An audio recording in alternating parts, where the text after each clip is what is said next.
Praise the lord. నేటి దిన వాగ్దానము.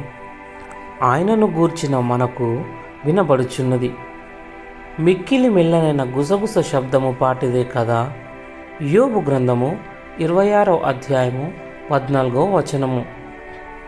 ఆకాశం యొక్క వైభవం, అంతరిక్షంలో వేలాడుతున్న భూమి యొక్క రహస్యం మరియు దిగంతముల స్థిరత్వం.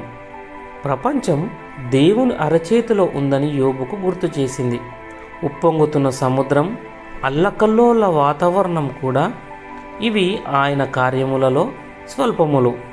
ఆయనను గూర్చి మనకు వినబడుచున్నది, మిక్కిలి మెల్లనైన గుసగుస శబ్దము పాటిదే కదా అని ఆయనను గురించి చెప్పుతున్నాయి.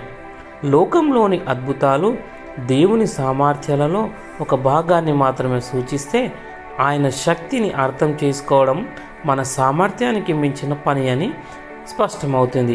చెదరిన పరిస్థితులలో ఇది మనకు నిరీక్షణను ఇస్తుంది. యోబు బాధలో ఉన్నప్పుడు దేవుడు ఆయనను ఆదుకొని ఏమైతే చేశాడో అలాగే దేవుడు ఏదైనా చేయగలడు మరియు మార్చగలడు. ప్రార్థన. ప్రియమైన దేవా, నీ శక్తి చాలా గొప్పది, ఓదార్పునిస్తుంది.